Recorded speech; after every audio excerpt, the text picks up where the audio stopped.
A.B.C.D.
Out of vain, this culture was born.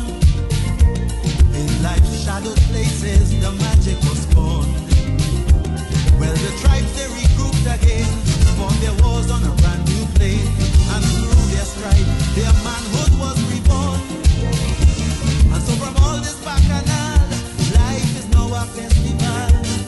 And you can hear the children sing. Art by Creative Design is a non-profit organization incorporated in 2017. It is led by a team of educators who've come together to play their part as citizens interested in the development of the education system of Trinidad and Tobago. A.B.C.D advocates for an emphasis to be placed on the promotion and facilitation of arts education, from which the benefits to our society are wide-ranging and multifaceted. A decision was made to create an innovative and cohesive approach that would assist in bringing about a positive change, especially in arts education at the secondary school level. Our one-of-a-kind projects are designed to facilitate the implementation of visual and performing arts curriculum, so an understanding of elements of what is being used in our nation's school at all levels is key.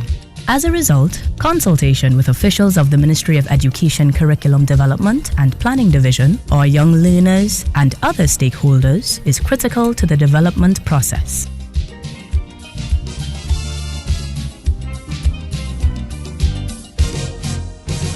Not one name, not one will I call, because the name of you will make the others seem small. But I hope when they hear my song, it will keep them proud and strong. And the ones with a man might just shrug and sing along. When we say love, when we say love,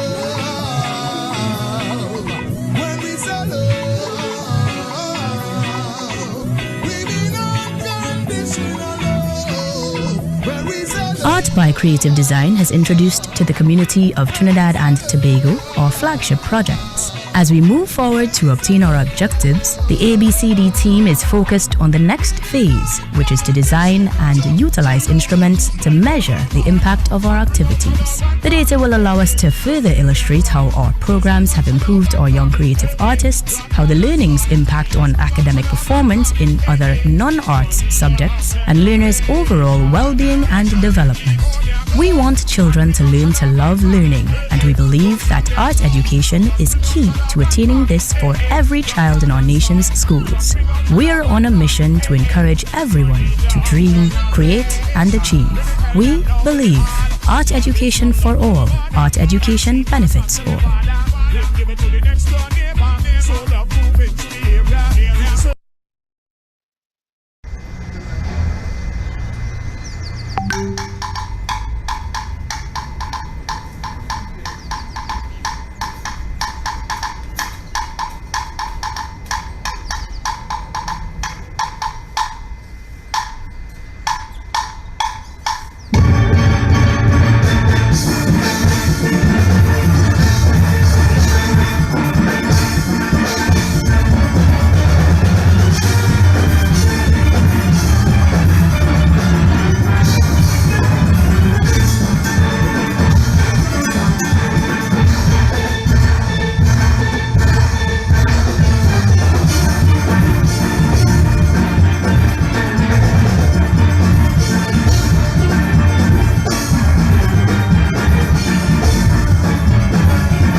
Welcome everyone to Art by Creative Designs Forum as we go into Talking the Things. This is our final segment of Talking the Things for this week, and we are so happy that you could be here with us. Those who are with us in studio on Zoom, those who are with us on our Facebook Live, and we're just so happy to be here. This is all part of the Caribbean Association of Principals of Secondary Schools 28th Biennial Conference. Of course, it's being done virtually, but it's being hosted by those persons of Trinidad and Tobago. And Art by Creative Design, we have our virtual booth, and we'll be posting the links for you so that you can participate in all our interactive sessions, as well as you can follow us on social media at Facebook and our Instagram page so that you can get those links, right? Right about now, it's my task to introduce our moderator for this afternoon session. And it's none other than Miss Alicia Psyche Haynes. It's a popular name, you know, and I'm so glad that she has been able to take the time to be with us. So let me share a little bit about Miss Haynes. Alicia Psyche Haynes is employed with the Ministry of Education and has been a drama, theatre arts teacher at Point Fortin West Secondary for the past 17 years. She has been performing for over 20 years and is an award-winning actress and director of the Secondary Schools Drama Festival. In 2014, she founded the performing arts organization West Spice Productions to further expose her students, past and present, to the educational and entertaining benefits of the theater. In 2018, she created a shared space for the arts called Studio 37, where a community of children actors, dancers, drummers, and musicians converge to be taught by some of the best Point Fortin tutors. Ms. Haynes holds a practitioner certificate in drama and theatre in education, a bachelor degree in media and communications, a postgraduate diploma with distinction in teaching visual and performing arts, and is currently completing a postgraduate diploma in Arts and Cultural Management Enterprise at the University of the West Indies. She is a founding member of the Iezora Connection Theatre Company and the communications officer of the Trinidad and Tobago Best Village Association. Ms. Haynes is a proud resident of Point 14. Yes, so welcome everyone. And when we get back, I'm going to hand over to Ms. Haynes.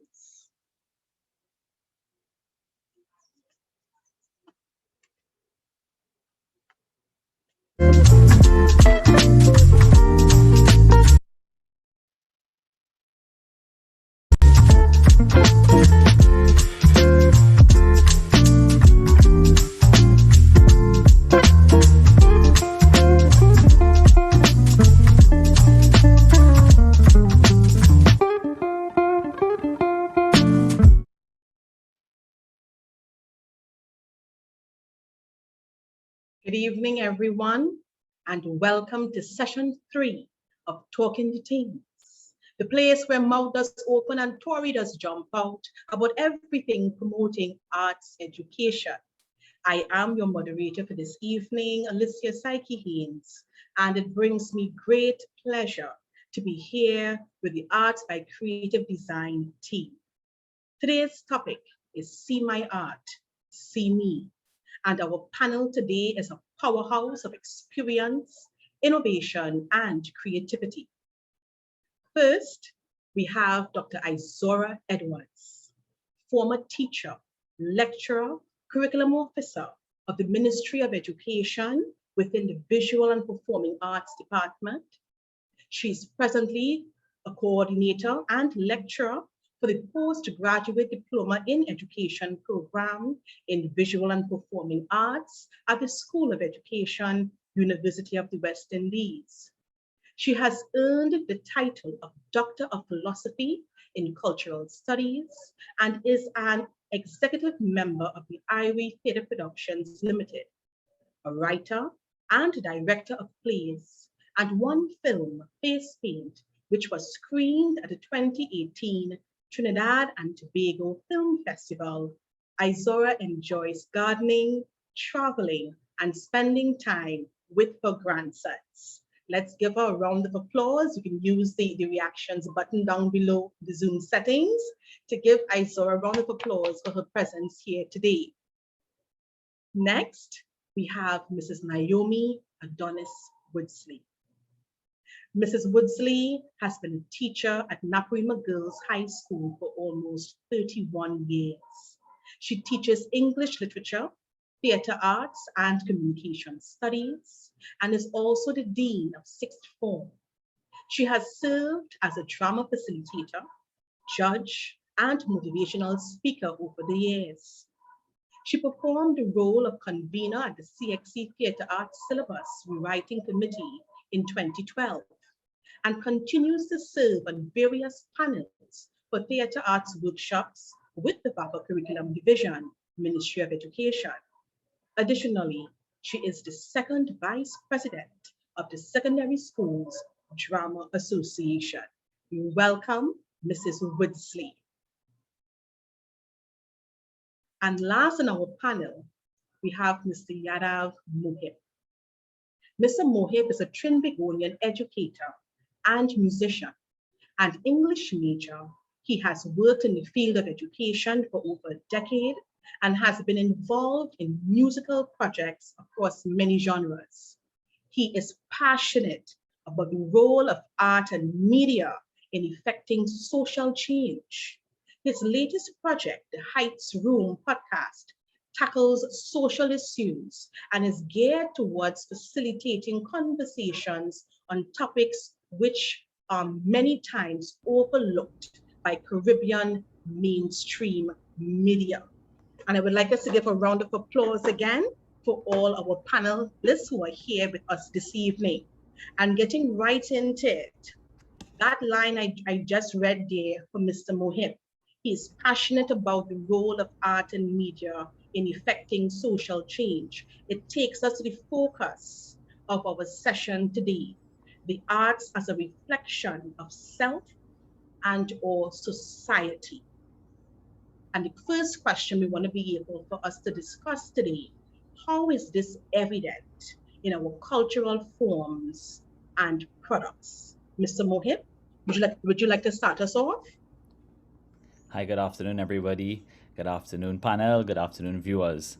It's a pleasure to be here this afternoon. So, you all hearing me good and stuff? Loud and clear, sir. Right.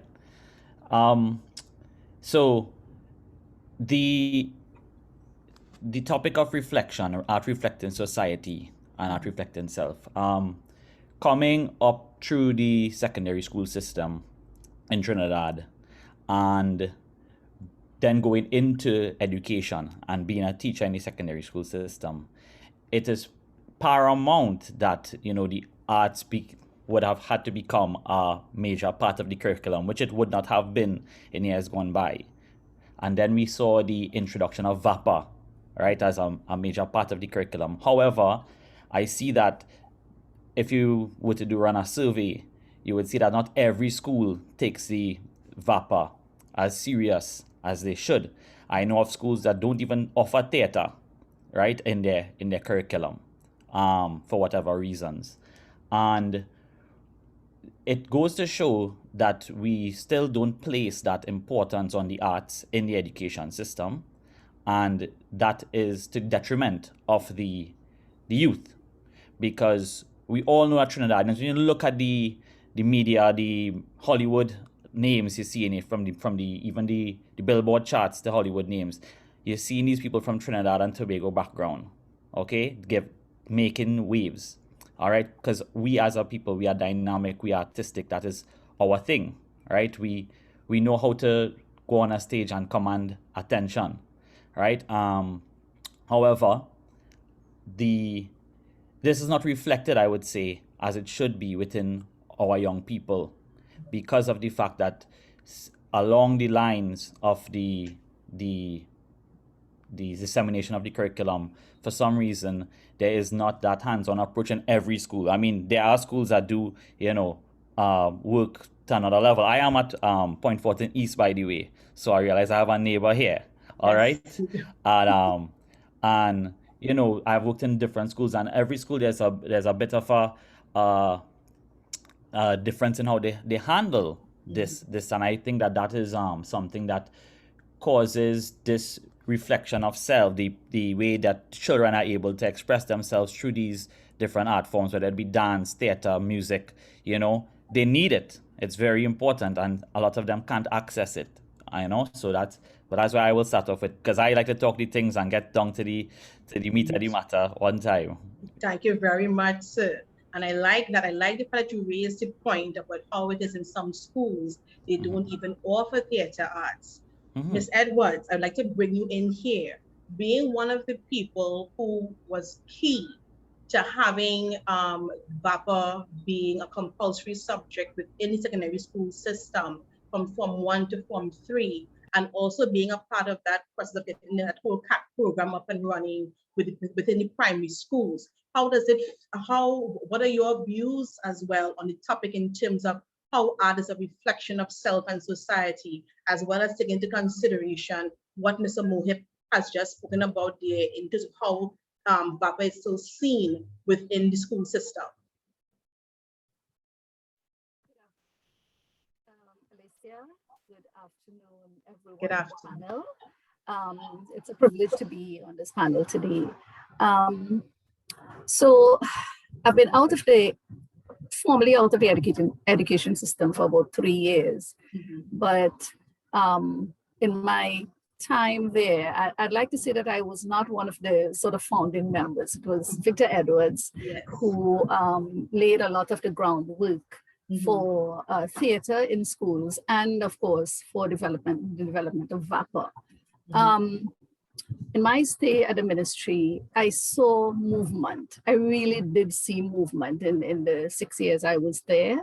It was a very slow movement, but I think there is an interest to develop the visual and performing arts. They are established subject areas in the VAPA. The staffing was improving, the DPED had started back again, all of those things. However, it's very, very slow, and it's still a real battle that is being fought to have the value of the visual and performing arts to students, as Yadav is saying, really appreciated by administration, by the rest of the staff, and by parents when it comes to students choosing the visual and performing arts subjects. In a strange way, once you have a school that has a good developed VAPA program, you have the students buying into it.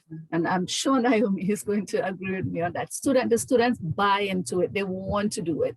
But sometimes they have to fight against so many forces in terms of choosing the subjects, especially in the high performing schools, if you want to call them that. So you have a number of forces sort of working against the progress that is being made. I know that I can speak from when I was inside the system, the curriculum officers, and so there are many of our teachers who work really, really hard to keep the VAPA moving and to ensure that the students benefit from it. I also know that this is a relatively new area, especially theater arts, which is a combination of drama and dance, just started in 2003. So it's a relatively new subject area.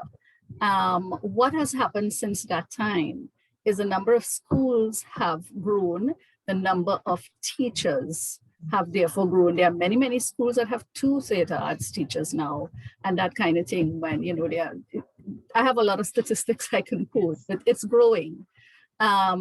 So the thing about the appreciation for Caribbean cultural forms and so on is also growing slowly, but it's growing. There are certain things that we were not aware of many years ago, and students are so aware of some of those forms now and taking pride and pleasure in the drumming and all of those things. So yeah, that's my take on it. Thank you very much. And Mrs. Woodsley, sorry, Ms. Edwards opened up the floor there for you too as well to join in. Your views? Yes, good evening and thank you. Just to jump off from what Iezora said there and what Mr. Mohip would have mentioned, the fact is we are seeing inroads being made, yeah? But what we find happening, and you can talk to anybody in the system and they will tell you that even in the schools where we have a fairly active VAPA program, at the upper level, the exam level, we still have to be competing with the traditional academic subjects for a space on the timetable. So with the arts, it's a constant negotiation, yeah, that we seem to be engaged in for the value of the work to be acknowledged. Yeah, we are saying, see me, see my art, but I am not convinced that by and large the society, yeah, appreciates the value of the arts. The reality is arts and culture are intimately connected. Yeah. It is a culture that identifies a people. We still have pockets in a society that seem to be, I don't know if it's embarrassed by our cultural aspects, yeah? So you still have those notions as well as to what is acceptable and what is not, the concept of high art and low art story. So there always seems to be a negotiation that we have to do. So we have a lot of work to do still to get the arts in that position where we don't have to be competing. We must see the arts and arts education as complementary. We must see arts education as vital to the success of many students. I mean, there's so much research, so many findings to prove that learning, especially for students who are not necessarily working at the same pace as everybody else, we have information to suggest that arts education can help those students to get there, you know? So we need to, I think, work much more concertedly. We need to have buy-in at every level, because even when you have students who have a desire to pursue the studies at exam level, you have other teachers in the system, in the schools right there, who are trying to discourage students. You hear what kind of stories, you know, from colleagues in different places, where a child shows a real passion and an ability to perform well, and somebody else is telling the child, what profit that have in doing that kind of thing, undermining the work. Then you have parents as well, yeah, who do not support the work. So I still think we have a long way to go. We are seeing, as Iezora said, it is slowly, and it has improved. It has improved radically, I would suggest, yeah. But there is quite a bit of way for us to go still. Thank you very much, Mrs. Woodsley. And on that note, I believe we're going to take a very short break for a minute, and then we're going to come back on for a presentation.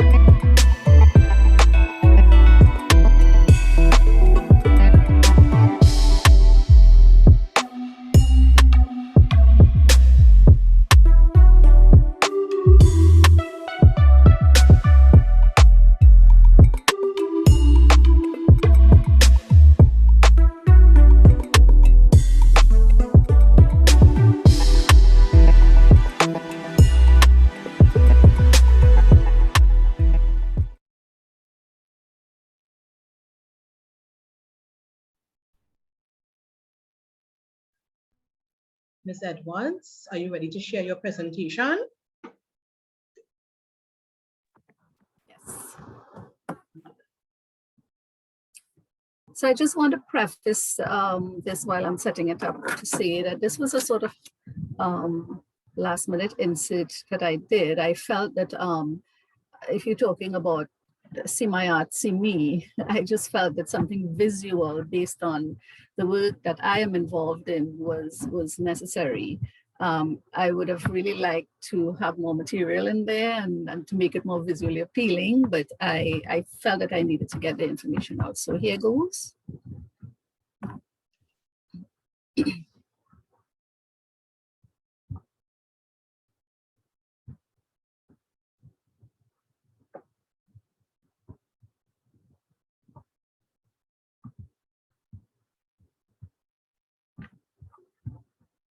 Just a second.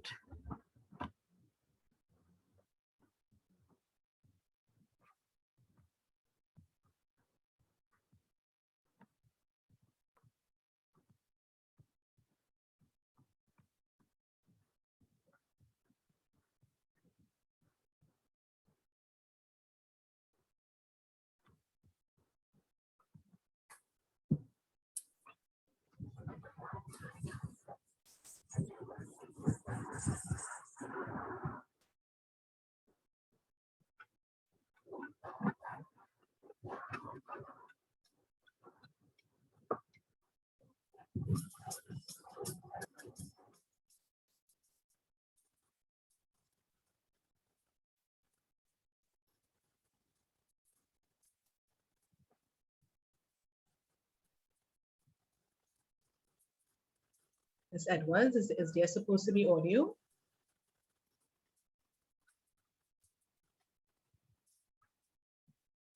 You getting the audio? No, I'm not hearing.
Excellent presentation there.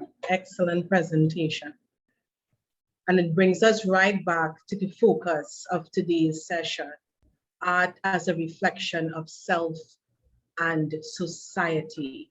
Having seen that presentation, I mean, there is no doubt that what we do as a people, in terms of all of the performances that we just saw, we can see how it's reflective and how, how evident it is in our cultural forms. Yes?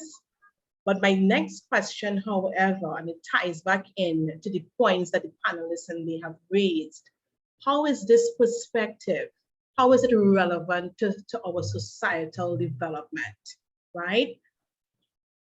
Who would like to start off that particular conversation first? Mr. Mohip? Can I go ahead first? Oh, sorry, I didn't realize you. But that's okay. Sorry, Yadav. And this is taking off on the compilation of photos, images there. And one of the things that moved me, and I was just reminded of it again today when I was putting together the pictures of the schools, the students. I mean, we are talking about education, and this was a project of by the Princeton Regional Corporation commemorating the naming of Princestown in 1880. My research showed that the history of Princestown went way beyond that. I mean, way before that. And it was about getting the schools in the area, primary and secondary, to understand the settled peoples of Princestown, and there were so many groups, and it sort of coincided with where the schools were located, and just Irie Theatre helped to coordinate and direct the whole production, and we had a lot of support. I tried to capture some of the support you had here to get things like this off the ground, and to get it going, you have to have the vision of a few people who would, take the initiative. And this happened without any funding, I just want to say. But the schools and the teachers who worked with them, people were in tears, and they were saying, this is my story coming alive. This is my history. This is where my grandmother, great-grandmother, whatever, would have walked to go to the market. And that's what made it so powerful when the schools themselves, when the students themselves did it, when the teachers themselves brought the history alive with the students. And I think that's what we are talking about today. And if we could have more projects like this in the community, somehow students, people, teachers and students, adults and students are going to see themselves in the written word, in the history, in what we are studying, we are supposed to be studying in school. When we think we're studying the story of other people, we really are studying the story of ourselves. And to have that in an experiential way played out in the ancestral space by the ancestral children, I mean, I think that's where we have to be. I really think that's where we have to be. And the visuals captured that day, these are just a few of the images, and the students wanted it again. We did it for 2 years, and then COVID hit. And, that's what we have to be doing.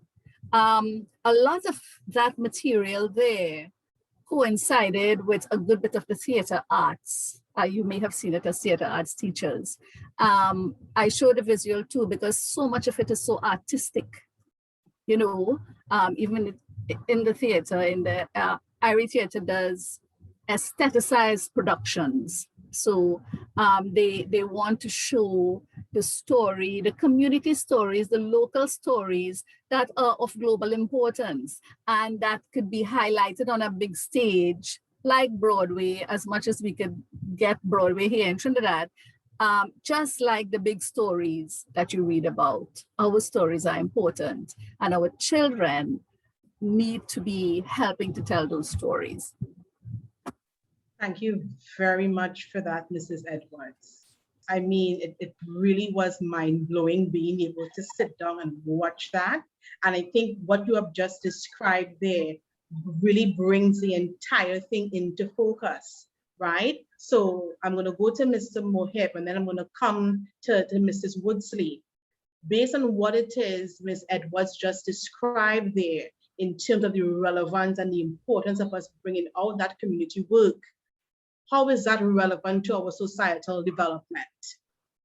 Mr. Mohip? Yeah, well, definitely it's relevant, you know, in that those images of all those children from the schools coming out and donning those roles, right? You know it, and getting in touch with the ancestral culture, as she said, you know, is something that is, you know, you can't put a price on that. And for us as, you know, post-colonial society to understand the journeys that we have gone through to reach where we are today, you know, through the theater arts, through literature, you know, these are the subjects where we can really confront this. So it's really human service when you see, as she said, no budget. You understand? No budget, and this is what is being put out. But I want to also touch on this issue of relevance too to development. So there's like a double-sided thing, and it's like flipping a coin. On one hand, we have the tradition, and on the next hand, we have modernity, which is what we're living in. And then we have COVID that struck. And the fact that now the actual physical space cannot be utilized, we cannot meet, we cannot greet, we cannot act. And we now have to ask ourselves, how do we bring it into this situation, this reality, this new normal? And what I would say is we also have to pay attention to the fact that we have to keep our eyes on what is happening on the ground with today's children, right? As much as we would like to, and we need to get them in touch with history, get them in touch with our ancestry. We also have to understand that they're spending a lot of time on TikTok, right? And they're miming this and they're miming that, and they're doing a lot of theatrical things on the platform, all right? And that is where their time is going, and then what the kind of things that they might be mimicking is not really something that inherently Trinidadian, because a lot of what we see as Trinbagonian, a lot of what we see as relevant to the arts tends to be dated somewhat, you know, and we tend to forget that even when it comes to, because I'm a musician, and when I look at the musical climate with, you know, youths and the rise of the gunman music and so on, right? And how much that means to a big portion of the youths, and that is local. You know, it's not Jamaican, although it sounds like Jamaica. It's local, right? And the fact that that is the only music that is not carnival themed, which is gaining traction, it goes to say a lot about what we are what we have there for the youths to be privy to in order for them to put their energies behind, you know? So I think that when it comes to relevance, we still have a little way to go in order to catch the attention and it starts with education. It starts with education, you know? The only way the youths are going to value the ancestry or value anything is through the education system, but the education system itself as well, and the artistic community as well has to realize that we need to probably up the ante a bit to capture the minds of the youths. Thank you very much, Mr. Mohip. Mrs. Woodsley? Yes, very important discussion there, Yadav. The fact is, relevance is always a factor. One of the givens that we have embraced in the arts is that art reflects life. Yeah. So while we have to find some way of bringing, if you want, the modern aspects to attract the young people, we need to locate that within our cultural identity. Yeah. And that is the kind of basis that Iezora's, the work that she showed us there, that's where that is grounded. Yeah. The interesting thing about the arts, I'm looking at theater in particular, the music too, is that We can use the arts to teach so many topics if you want. Yeah, cultural diversity being one. Yeah, we can teach histories through the arts, through the all the different aspects of the arts. Yeah, it is important for us though to have that grounding, and I think this is one of the ways in one of the areas rather in which our education system in the West Indies, looking at Trinidad and Tobago in particular, where I think there has been a void. We have not placed enough emphasis on our history. We have not placed enough emphasis on our cultural identity. And I think it is so diverse. And that's the beauty of our life here in Trinidad and Tobago. We can't say any one thing is the culture. Yeah, the culture is dynamic. But our children must have that sense of place, must have that sense of past if we are to embrace the present and even go into the future. So we have to use those very platforms, TikTok, yeah, Instagram, whatever. I'm not into the technology too much, sad to say. I'm still learning, but we have to use those platforms because that's where the young people are, to engage them. That's what we have to, that's a real challenge now. We have to use the platforms to engage them, but not cut out our past, not cut out our identity, because we must have a sense of who we are as a Trinidad and Tobagonian people. That is very important, and that's not something we really focus on enough. Yeah, I want to end what I want to say here with a quotation from Herder. All right, he says, "A nation has nothing more valuable than the language of its fathers.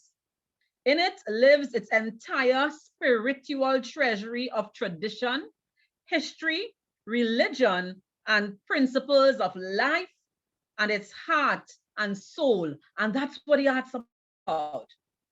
Yeah, that's what our cultural identity is about.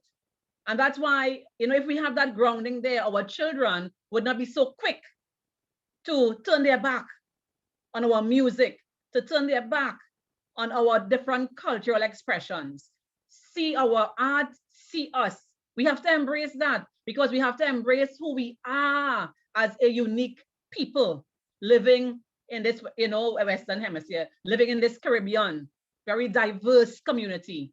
We have to embrace ourselves if we are to be true to this whole concept of see me, see my art, because my art reflects who I am. My art reflects my cultural identity. It's a serious business, and we have a whole lot of work to do, yeah, to get it right.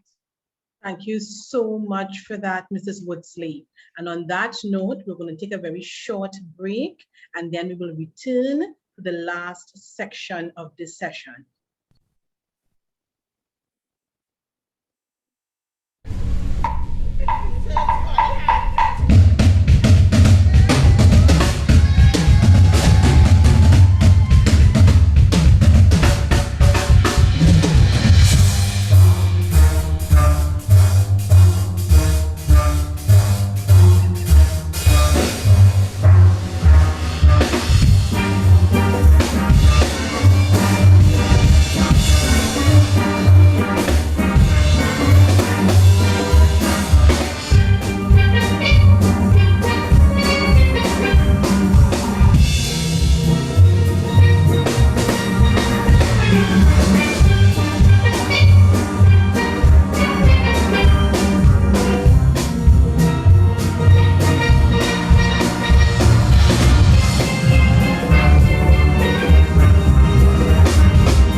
And we are back. Thank you so very much so far to everyone who has joined us. I would like to let everyone know that right now there's a feedback form that's been placed in the chat. We need for you all to fill out that form for us before we close off today, so we can get feedback as to how we can improve and if there are any additional topics that you all would like us to discuss. All right. So far, some of the main points that we can pull out so far from the discussions. We spoke about the fact that there's not enough emphasis on our history. We spoke about the need for arts education to be relevant, the need to engage the community and attract the young people. We spoke about the need for them to have a sense of place, past, and for them to be able to look forward into the future. We spoke about the need for us to use the platform the young people are currently using, the TikTok, the Facebook, the Instagram, in order for us to engage them and give them a sense of who we are as Trinidad and Tobagonians. Before we went to break, Mrs. Woodsley gave us a quote. I didn't get the entire thing, but a nation has nothing more valuable than the knowledge of its fathers. Powerful piece of writing there, right? We need to be able to remember the past in order for us to make better decisions in the present, so we can secure the future for our young people going forward, who are going to be taking control of our country later on. And coming back to that point about us being able to be relevant and to attract and engage the young people, on this last section, we want to be able to talk about how viable is the arts and its importance to the pursuit of dreams. When it is we're trying to engage young people, just the same way as they may have in their mind that, you know, everything else may quickly lead them down a pathway of success and employment. How viable do we say to them is the arts and arts education? All right, Mrs. Edwards, would you like to start us off?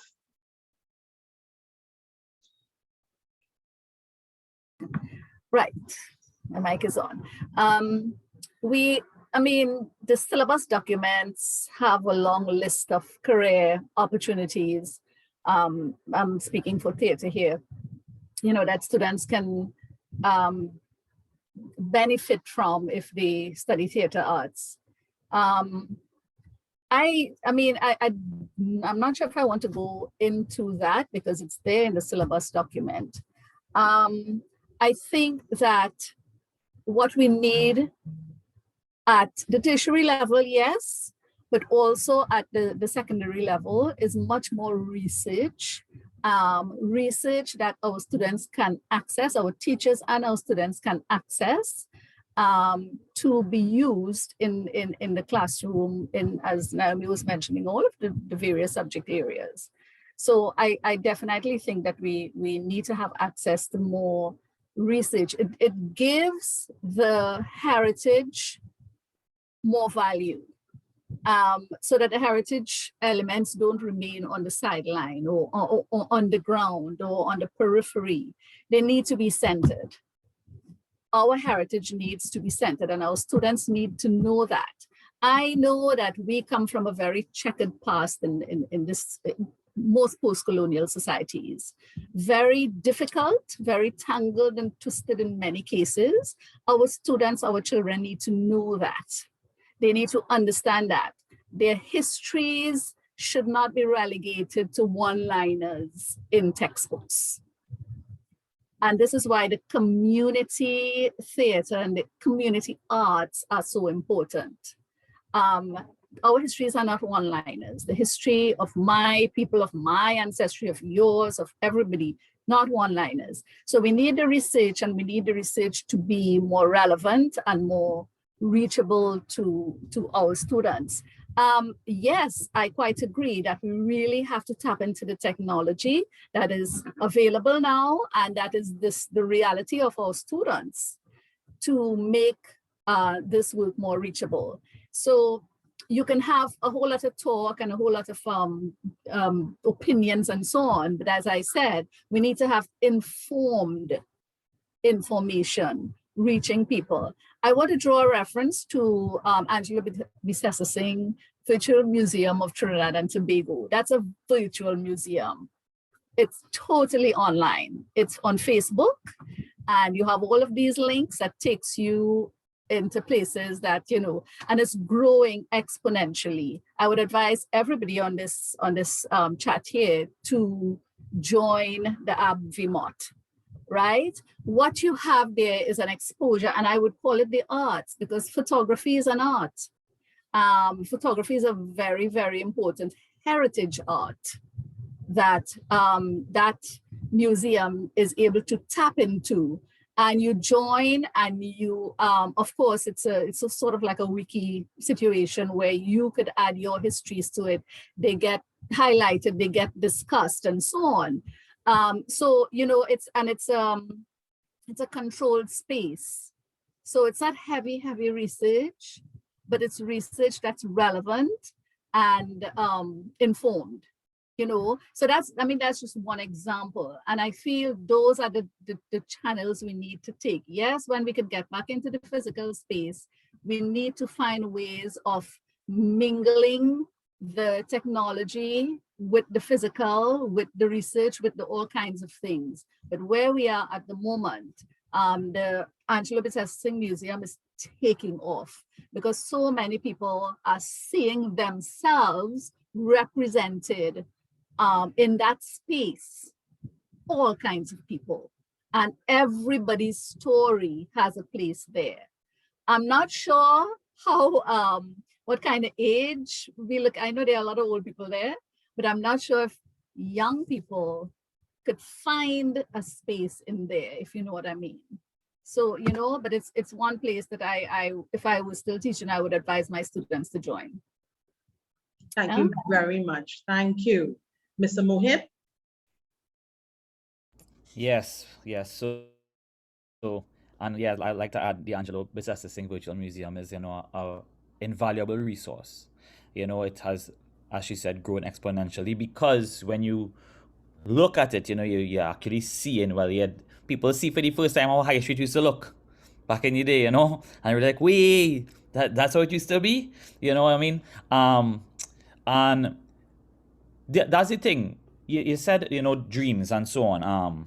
How relevant and in the pursuit of dreams, what do the arts offer the youngsters and the people and in education and all that? Media, just as Miss said, the photography, all these things. Today, it's so easy to be part of media. You know, it's so easy. Like what we do in here right now, you'd had to be in a TV station long time. You understand? But we are able to do this now, and we have and in terms of the, you know, when it comes to dreams, the sky is the limit, and we have not tapped into what really can be achieved with our creative pool, because we don't even understand. I mean, the children know how powerful social media is, but the fact that they have these tools at their disposal, how do we now let them see that, okay, when it comes to viable in terms of paycheck, might not be looking to say, well, yeah, that is why they get the fight done, because everybody say, what are you doing that for? But at the same time, right now you're seeing how all over the world, when something go viral, media is so powerful, and we cannot pigeonhole the creative talents we have and tell them, well, yeah, because in the past, you know, is like, you had a dance for your dinner kind of thing, right? The scope is global now. This globalized world we live in, the scope is so big, and with whatever the art form is, right, the dreams can be achieved if it is that there are the networks and the facilities to foster something for the youth. And as I said, education is where it begins, but it goes into other programs, and we have a lot of you know, government-run agencies that do a lot of good work. But as I said, and we all know, we have to keep it, you know, the wheel turning, because the potential is there. The amount of talent we have with the young people, it is mind-blowing. but it's really to channel it and let them know how this could bring you something more than just a few likes, you know? Thank you very much, Mr. Mohip. Mrs. Woodsley? Yes, I endorse everything Yadav just said there, because I am, as he's talking, my mind is going back to the start of the first lockdown last year. And for me, the most awesome concert experience was the first show. I think it was Second Star had that, and I am thinking, look at the entrepreneurship. I'm thinking, look at the opportunity, you know. So really, it's an exciting time. It's an exciting time. Like I was sharing with another colleague from Antigua yesterday. I have been quoting Charles Dickens's Hard Times to my students. It was the best of times, it was the worst of times. Well, that's what we're living in with this pandemic. But the opportunities available for the artists are immeasurable. If we think of all these versus concerts that many of the popular American stars, singers and stuff have been having, nothing is stopping our performers from going that road. Yeah. So whereas in the past, in the traditional kind of setting, we would have said you couldn't really have a life as an artist because you weren't going to be making any sort of money. Now with the internet and the global stage, the opportunities are varied. Yeah, the opportunities are immeasurable. And I am saying that those who have that potential, those who have someone with that technological know-how who could guide them into monetizing these performances, these shows, I think the opportunities and the possibilities are endless for our young performers. Yeah. Excellent, excellent. Thank you so much. I would so love to be able to continue this particular conversation with our panelists. However, we have gotten to the point where we will have to say goodbye. So before we give our closing remarks, we want to be able to remind all our audience members to please fill out the feedback form. It's there in the chat, just click on it. And please fill it out so that we know how to improve going further, right? At this point, we would like to say a special thank you to our collaborators for our sessions, the Caribbean Association of Principals of Secondary Schools is their 28th Biennial Conference, and the theme for this year is Breaking Barriers, Transitioning Beyond the Norm. We'd also like to say thank you to Restore a Sense of I Can, RSC. They are the secretariat and provider of the platform being used for the conference.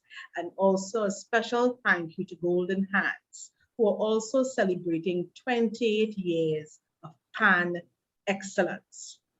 We would like persons to remember arts education for all and the benefits.